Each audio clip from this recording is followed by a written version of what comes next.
Welcome back to Joe Stunner Boxing. One of the fighters, the modern day British fighters I've got a lot of time for, is Liam Cameron, because I think he's got quite a sort of, I won't say tragic, but quite a sad and yet uplifting story.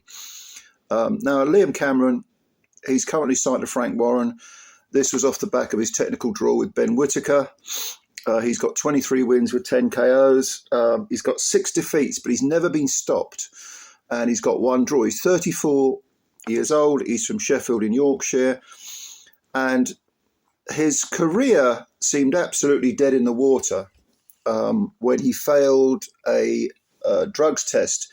But it wasn't for a PED, it was for cocaine, which he says he'd been handling notes. I think he'd been selling tickets. And as you know, some people roll the notes up and do a bit of sniff. And then he said it was on the notes. That's how it got into his system. And he was given a 4-year ban, which just shows you the sheer sort of stinking hypocrisy of some of these so-called punishments that are dished out. Some people get nothing, whereas the smaller fighters, their careers are essentially ruined. Well, it's almost true that Liam Cameron's, not just his career, but his life was ruined, because he was banned for 4 years. He went, he got on the drink, and rather sadly, he ended up as an addict, an alcoholic, whatever you want to call it. They're all the same things. And between 2018, he had a fight in 2018, April, and then he had his first comeback fight was in 2023 in October. So he had essentially 5.5 years out of the ring, because of a little bit of coke. It wasn't a PED, it was a bit of coke. Now, prior to that, he'd beaten Sam Sheedy in 2017 for the Commonwealth middleweight title. That was in 8 rounds. It was a good win, excellent win. He'd also lost a Commonwealth super middleweight title shot against Zach Dunn. He was outpointed over 12. So he moved down a division and won the Commonwealth belt. And then he had a no contest in 2 rounds. That was the fight that was against Nicky Genman, and that's when he failed the drug test, and that resulted in the ban. So he lost his title, he lost his career. He almost ended up dying of alcoholism. He was suicidal. If you know anything about drugs, and alcohol is, of course, a drug, then you will know that it's a depressant, and if you drink a lot of it, you will be depressed. Very, very depressed, and you will end up with suicidal ideation and all the rest of it. But then he came back, like I say, 2023, got himself together. He had a little 6-round run around with a journeyman. Then he had a 1-round stoppage of Harry Matthews, who's another journeyman. Don't get stopped often, Harry, but yeah, Liam stopped him in 1 round, sort of ambushed him. Then he had another 1-round knockout. This was in 2024. The Matthews fight was in 2024 as well. But he was on the small hall circuit, fighting in Sheffield. I think he fought at the Sheffield Arena on one of those occasions, but he was down the bill. And then he got a chance to fight Lyndon Arthur. And this was 2024. And he took Lyndon Arthur to a split decision over 10, which was a surprise, because by this point, Liam was, 33, 34. Lyndon, of course, former world title challenger, only 2 defeats on his record, to Anthony Yard and Dimitri Bivol. So he'd mixed in very, very good company, but he only managed a split decision over Liam Cameron. And the card that was in favour of Cameron, I think was it was 95-92 or 95-93, and then there was one similar, but then there was one that I thought was too wide for Lyndon Arthur. And so people were saying, well, I thought he might have edged there. But anyway, this is an example of what can happen. Your stock can rise if you have a defeat, but you do well. And sure enough, his next fight was against Ben Whittaker. We know what happened there. Whittaker came in with an 8-0 record, all flash and dash. These fights, by the way, are at 175, as you may have realised. He held the middleweight Commonwealth title, fought at super middleweight, and now he's up at now that he's in his mid-30s, he's up at 175. Still, and he appears to carry the weight well, and he certainly carried it well against Ben Whittaker, because you know the story. They went over the top rope. Whittaker couldn't continue. And so as a result, again, even though it wasn't a win, Liam enjoyed a sort of a renaissance of a career because his stock rose. And Frank Warren steps in and says, I'll sign you up. Now, why did he sign him?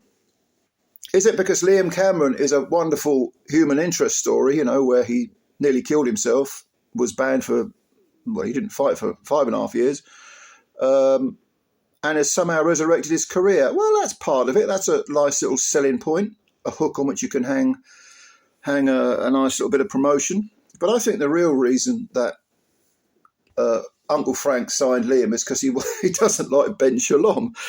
And he really doesn't like Ben Shalom.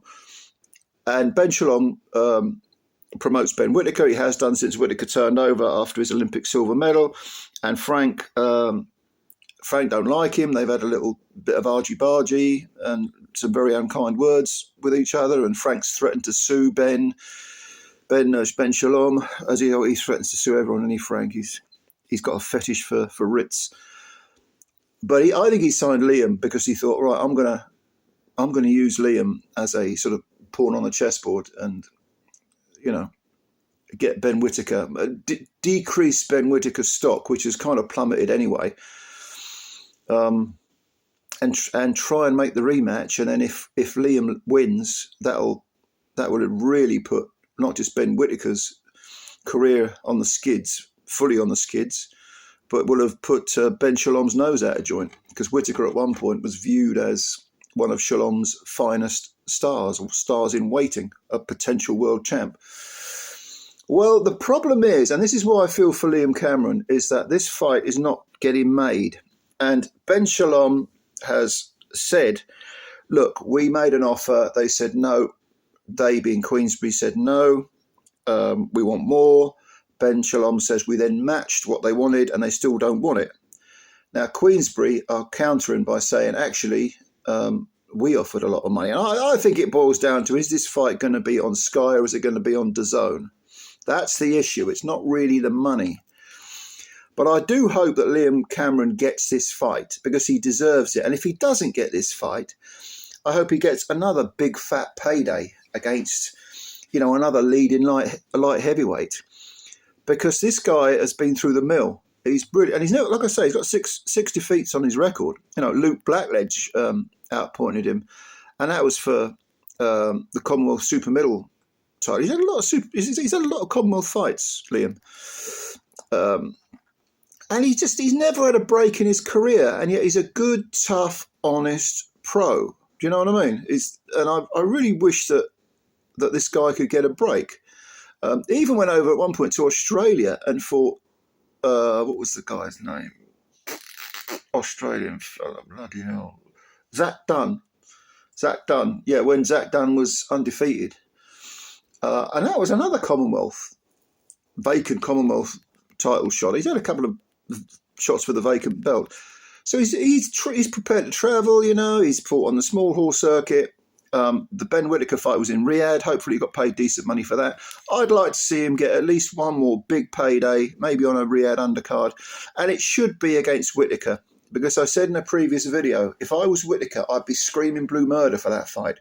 I would want to immediately right the perceived wrong, get in there with Liam Cameron and batter him.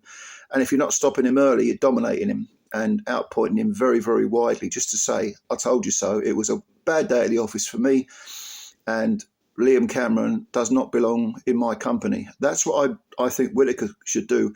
Because if he doesn't, if they can't make the fight and Liam moves on, no one's going to say a thing if he fights someone else. If Whittaker don't fight Cameron again and moves on to someone else, people will say things. So I think the pressure is on Whittaker to make this fight with Shalom. And he should be saying, you don't have to pay me much. Just, he should be saying to Ben Shalom, make this fight. I don't care what it takes. Don't care what the platform is. Get me in the ring with Liam Cameron again. That's what he should be doing if he's a fighting man, if he's serious about his career. For Liam, I have no doubt he wants to fight. It's the biggest payday out there. what is perceived as the biggest payday. But again, if he ends up fighting someone else, is anyone going to say anything derogatory? I don't think so. But Liam Cameron is my type of fighter. He's a small hall guy. I've all my life, I've loved the small hall shows because, you know, initially I just couldn't afford to go to the bigger ones. And when I did, I didn't have the money to go to them very often. But I kind of found it a bit, because I couldn't afford good seats like up close. I was stuck at the back somewhere, and I thought, fuck this, I'd rather watch it on telly. And now there's so much boxing on telly, or not just telly, but different platforms, streaming services and so on. The small hall shows, yeah, I'll go to them. Those are the ones I like to go to. But he's come up the hard way, Liam Cameron. I've got a lot of time for him, and a lot of time for fighters like him, who are unfancied, who don't get given everything, and who can sort of break through. Like, say, you know, I don't know, Warrington would be a good example, I suppose. I think he started off on the small hall circuit. But when you go back, Lee Wood is another one. But when you go back to when I was, you know, a kid, when I was much younger, you had people like Dennis Andrews, who was a 3-time WBC light heavyweight champion. Honest to God, he was on the small hall circuit for years, fighting for British titles, winning some, losing some. Sometimes they break out. Even when they're in their 30s, they break out. And I think Liam Cameron has earned the chance to do that. And I hope he does well. Liam Cannonball Cameron. All right, well, give me your opinions if you've got any. Leave them below. Thanks very much, as always, for your time and for watching the video. If you did like the video, please hit the like button, because you're helping us a great deal. And if you're new to the channel, we've got plenty more vids for you. So come on over, hit the subscribe button and support the channel. Ladies and gentlemen, I'm looking forward to what you've got to say. Bye for now.